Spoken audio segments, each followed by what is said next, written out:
Qu'est-ce que tu as ressenti ce 30 mai Bon, je 31. pense que 31 mai d'ailleurs, à c'était Munich. tellement beau, tout, parce que honnêtement, hein, je pense que les dernières années, et même l'année que j'étais encore là, ils ont été difficiles, ils n'étaient pas faciles. Il y avait beaucoup de choses, on me dit comme ça, c'était un peu déséquilibré. Il y avait des choses qui, toujours, c'était un peu compliqué de dire, OK, on y va et on va arriver. On est arrivé en finale, c'était une finale un peu. Ma deuxième passage a été marqué un peu pour le Covid. C'était très bizarre tout ça. On arrivait même en finale pendant le Covid, sans le public. Bon, au Portugal, le Final Four, tout ça, c'était très, très différent. Mais après, quand tu vois l'équipe, qui même le premier semestre, il y a un peu de difficulté, mais tu vois toutes les choses qui commencent à arriver. Luis Enrique, central dans ses projets, pas seulement un grand entraîneur, mais une personne qui a vécu des choses, qui a transmis beaucoup à les joueurs plus jeunes, quand tu as une équipe jeune comme ça. Et je pense que c'était un peu le destin de Paris Saint-Germain, de finir peut-être avec un type d'effectif et transformer un peu Intéressant. l'effectif en quelque chose de nouveau, d'une nouvelle énergie. Et cette énergie, à première année, ça se transforme à le rêve de tout le monde. Parce que ce n'est pas seulement le rêve de Paris Saint-Germain, c'est un rêve de tout le monde de voir un peu une équipe française, j'ai dit la France, pour gagner en Champions League. Et la manière, en équipe avec un moyen d'âge très bas, avec des joueurs, avec des visages qui te t'énamorent, tu dois douer, tu dois João Neves, João Neves, je l'adore. Tu sais. On l'aime tous, Les hein. Portugais, de mettre un triplé, Vitinha, et Pacho, et bon, après Nuno Mendes qui Alors, parce explose. qu'il y a aussi des joueurs que tu as recrutés qui jouent cette Moi, finale. ça change rien. Hakimi, Moi, je Nuno recrute. Mendes, Marquinhos, Donnarumma. Honnêtement, je ne sais pas faire l'ombre là, mais ça ne change rien. C'est pas, j'ai recruté beaucoup de joueurs. Ils ont compté quand même. Hein. Moi, c'est normal.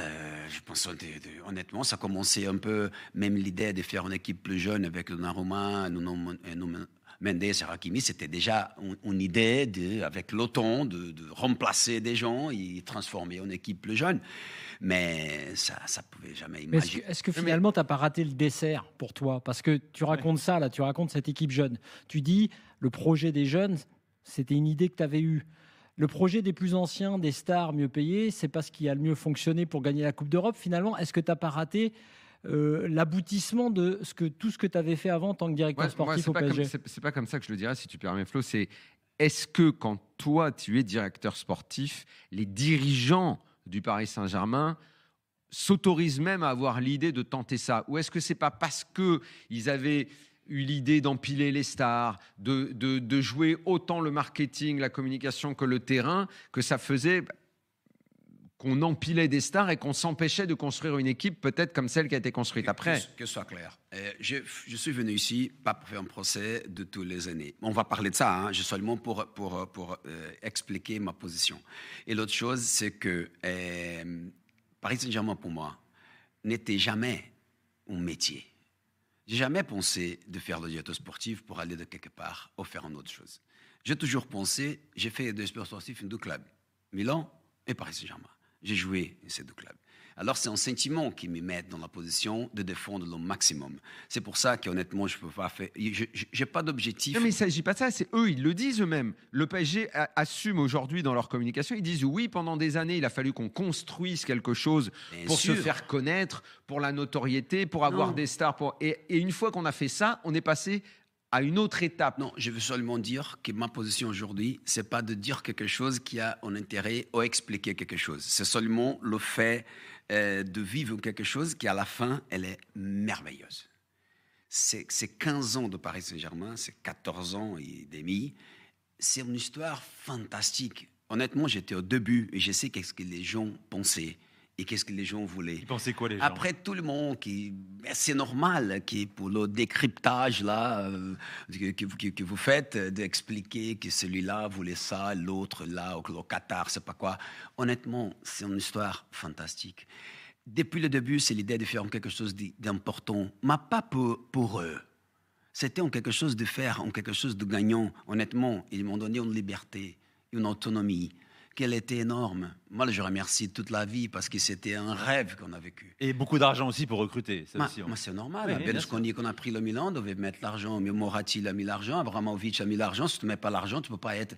Aujourd'hui, le classement économique, c'est pratiquement le même classement sportif. Mais pour- Ça, c'est normal. Mais pour Les revenir- 10 premiers, aujourd'hui, si tu tournes la Champions League, à la fin, c'est 5 clubs qui gagnent. Les 5 les plus riches. C'est ça. Alors, on ne peut pas mettre ça comme quelque chose. Si le Qatar n'est pas là, tu ne gagnes pas la Champions League. Ça, c'est fait. Ah bah Ça, oui, c'est clair. je pense, Ça, c'est en fait. Il n'y a pas de débat là-dessus. Pour revenir juste à cette finale et à cette équipe, est-ce que, sans parler d'une sorte de polémique entre la partie où effectivement le PSG a empilé des stars et où ça a servi aussi l'histoire du PSG, qui est l'ADN d'ailleurs aussi de ce PSG glamour qui a toujours eu des Il y stars. a des stars, je ne suis pas d'accord. Non, aussi. peut-être. D'ailleurs, c'est vrai que c'est pas Je suis empilé. pas d'accord. Mais en tout cas, justement, c'est intéressant de voir que Luis Enrique, en tout cas l'entraîneur là, a eu un projet très particulier par rapport à ce qui s'était fait avant, et que cette équipe collective qui a fait qu'à la fin, par exemple, on avait du mal à sortir un joueur.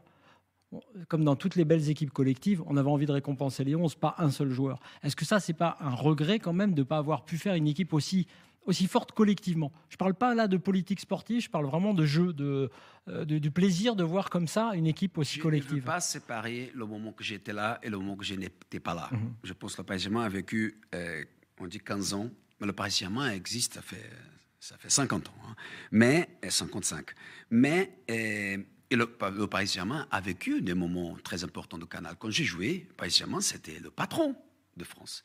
Dans le sens qu'il y avait les meilleurs joueurs, il arrivait une finale de Coupe d'Europe, c'était comme ça. Après, le Qatar arrivait dans un autre contexte de football aussi, parce que tout est changé, tout est beaucoup plus médiatisé, il y a beaucoup plus... Aujourd'hui, tu as des fonds américains qui achètent les clubs. Alors, tout a changé. Mais ce n'est pas d'empiler des stars, c'était pas ça. Il y a eu un moment que tout le monde voulait venir au Paris Saint-Germain. C'est les gens que te demandent de venir. Après, si tu prends des joueurs... Voulait venir. Messi, il est venu, il voulait pas venir. Neymar, il est venu 2 ans après, il a voulu partir parce qu'il n'était pas content, il voulait retourner au Barça. Et ça a occasionné un conflit avec toi, d'ailleurs. Il est venu, il est Il arrivé. a voulu venir à 220 millions avec 30 millions pour le père et je ne sais pas combien d'argent et tout. Il est venu pour ça. Ça, tu dis ça. Moi, tu sais pas. Le père, ça, c'est toi qui dis. Moi, Piniza a dit quand il intervient, il vient pour l'oseille. On va pas entrer dans les polémiques. Oui, moi, je te demande pas d'ordre. Moi, je le dis moi. Neymar, il vient à contre-cœur. Honnêtement, on va pas faire des procès. On va parler seulement de quelque chose qui est arrivé. Et je pense que quand tu vois 15 ans d'histoire de la dernière gestion, il y a eu des moments qu'ils ont été construits, c'était beaucoup d'apprentissage, c'était beaucoup d'expérience, c'était beaucoup de visibilité, c'était beaucoup de choses qui sont finies. Non, Ils sont qui n'est pas fini. 14 ans après ce cycle-là. Non, qui est arrivé à une saison, tout ça, je pense, c'était aussi d'apprentissage, qui t'a mis ensemble avec une équipe jeune, avec un entraîneur très fort, et tu as réussi à faire quelque chose de fantastique. Pas seulement de Et ça gagner. ne pouvait pas réussir avant. Il n'y a pas eu des erreurs qui ont été commises avant sur le caractère des uns et des autres, les mentalités des uns et des autres. Moi, je me souviens que ça t'énervait, les mentalités. Et le problème, c'est que moi, je pense que la direction, ils ont changé. Aussi. Non, mais moi, je pense qu'à un moment, le président, et moi, je ne te demande pas de dire qu'il a changé, on a le droit de progresser et d'évoluer. À un moment, les entraîneurs étaient moins soutenus que Luis Enrique n'a été soutenu. Luis Campos a été laissé plus libre que d'autres ont été. C'est un peu comme si c'était dit, on va arrêter, on va se calmer un peu, parce que faire jouer Mbappé, Neymar, Messi ensemble, on va pas y arriver. Et c'est mieux si on fait autrement. C'est mieux si un joueur comme Neymar, il fait pas ce qu'il veut, parce qu'il faisait ce qu'il veut. On va en parler de ça. Il sortait le soir, il était pas... Daniel, si tu c'est vrai, ça. Je pense que c'est très difficile pour vous de comprendre. Je comprends, hein, parce que honnêtement, c'est qui connaît de gestion de club là, ici? Nous, non, on n'a jamais travaillé au sein d'un club. Exactement. C'est très difficile de savoir des équilibres. Parce que quand tu dis il faisait que ce qu'il veut, tu dis basé sur quoi? Sur qu'est-ce qui sort sur la presse? Non, de ce que tu as dit toi aussi. Non, faisait qu'est-ce qu'il veut, c'est une autre chose. Hein. Non mais Léo, on va en parler, mais quand tu qu'est-ce qu'il reviens... veut, c'est une autre chose. Moi je sais, Quand j'ai été au tu tribunal reviens- face à lui pour ça. Après, si un joueur fait quelque chose qui va pas bien, à la fin, le résultat, tu vas voir. Je suis on va y d'accord. revenir. Alors ça, c'est pas Effectivement. important. C'est seulement pour dire que le club fait là, il fait pas. Ça, honnêtement, c'est OK, ça va, c'est bien pour la presse. Mais la gestion d'un club, c'est différent. À la fin, le fait d'avoir des joueurs comme Neymar, comme Messi, comme Mbappé, comme Ibra, comme Cavani, c'était quelque chose de très important pour le club. Mais pas seulement de visibilité pour faire, non. C'était une construction d'un quelque chose. Pour une mentalité club aussi, un esprit de Pas mal, bien compétition. sûr. Pas pour tous. Même pour voir ta personnalité. Mais si, je vois, à part pour Rien, le business, ça ne servait à rien. Bon, Daniel, on va y venir. Tu sais quoi, on a encore 1h40 pour évoquer ce passage-là, notamment 2019, quand tu reviens au PSG, clairement pour remettre de l'ordre au Paris Saint-Germain. Le PSG époque Neymar, Mbappé. Tiens, j'ai une question là à te poser, puisqu'on parle de cette équipe championne d'Europe. Est-ce que cette équipe qui a gagné avec Luis Enrique était meilleure que le PSG de Lavezzi, Ibrahimovic, Maxwell, Cavani, Verratti, Mota, dont les supporters parisiens sont nostalgiques? Quand tu parles d'une équipe qui a gagné, Oui, mais normalement, toi, ton avis tu dis que c'était sur le mieux que potentiel, l'autre. bien sûr. Mais si je vois Fabio Ruiz, Vitinha et Jean Neves, et je pense à Thiago Motta, Verratti, Matuidi, Oui. tu sais, c'est très bien. Quand tu penses à Cavani, Lavezzi, Ibra, ou quand tu penses à Thiago Silva et Alex même, tu sais, Oui, tout à fait. tu sais, Maxwell, et tu penses à Nuno, je pense que c'est La très concurrence bien. était plus C'est forte très à bien. l'époque, tu dirais que c'est ça peut-être qui a fait la différence? Moi, je pense Non, que- la mentalité, l'apprentissage de la compétition. Non, regarde, si tu prends ce même effectif et tu mets là en 2012, ils vont gagner la Champions League. On ne sait pas.